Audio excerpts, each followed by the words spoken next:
fresh on the heels of a victory in California. Congratulations. Tell our viewers all about it. Oh, thank you so much, Ezra. Thanks for having me on again.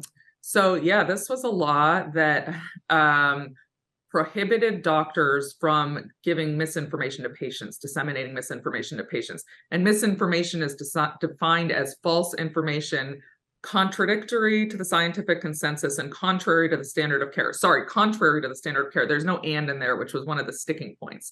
So it's this phrase that doesn't make a whole lot of sense. Mishmash the whole, standards together, standard of care, scientific consensus.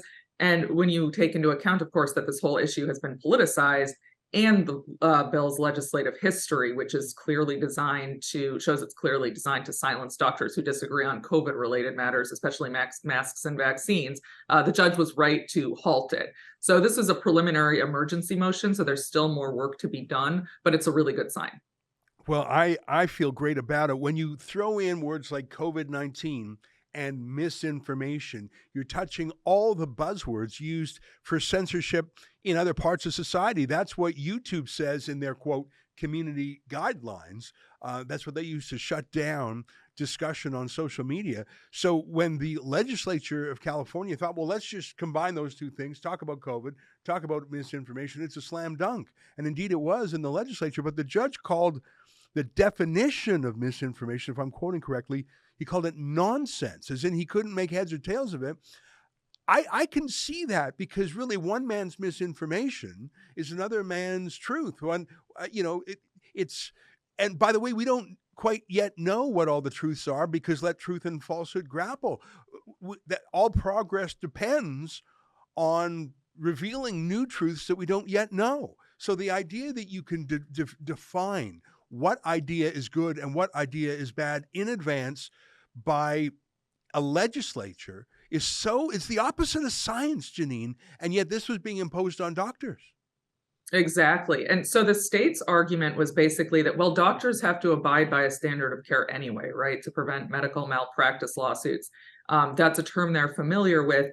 And there are other parts of the California disciplinary code that prohibit fraud. So if you tell a patient that, COVID is caused by laser beams, I just heard that in a podcast I'm stealing from, that would be deception or fraud. The law doesn't protect that. But our argument was, first of all, yes, standard of care is a term in medical malpractice lawsuits, but you're putting it together with the term scientific consensus in a way that, that term is not one that doctors are really familiar with in operating their practices. So it doesn't make a lot of sense. And if the two terms are the same, then why do you have both of them? It seemed to me obvious that what it's trying to do is to make doctors afraid, so that they don't say, they don't tell patients, I'm not sure that masks work, which many doctors are asked about, or maybe you don't need the vaccine because you're 15 and you just had COVID. And that's in fact what I'm representing 5 doctors in the case, and they said those are things that they've said to patients in the past, they intend to say in the future, but they're afraid to say them now because they think they could be disciplined under the law. And the state attorney actually acknowledged, the judge directly asked her, well, could these plaintiffs be disciplined for the things they're saying? And she said, I don't know. And he said, well, that's the problem here. Yeah. If you don't know, then that shows the law is unconstitutionally vague, which was the argument that we won on at the hearing. Well, I find it so encouraging that a judge would ask just normal judge-y questions like that. We haven't seen that in Canada yet.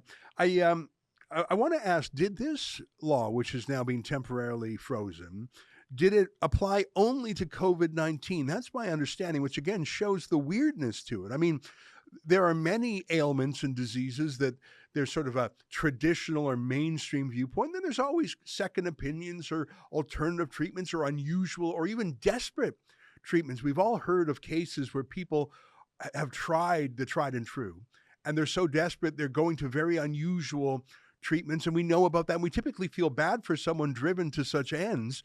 And I'm sure those doctors who have unorthodox methods are scrutinized, but only COVID-19 was caught by this, if I'm not mistaken. Is that correct?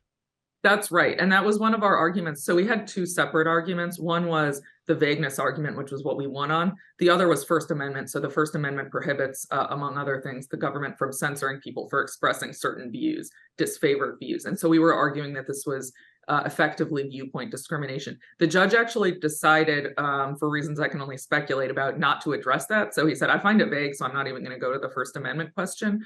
But in terms of our First Amendment argument, we said, our argument was one of the reasons that this is designed to silence doctors who disagree with the state is it's just about COVID. If you're so concerned about misinformation causing death, why aren't you concerned about misinformation with cancer? There are lots of doctors who say maybe you don't need chemo, or who embrace alternative treatments for cancer or heart disease. You have doctors now telling people it's perfectly healthy to donuts are just as good as fruits and vegetables, which I would call misinformation for other political reasons. But the fact that they're targeting COVID shows that this is a viewpoint-based law. So I think that's a good argument, and I imagine it'll be addressed on appeal.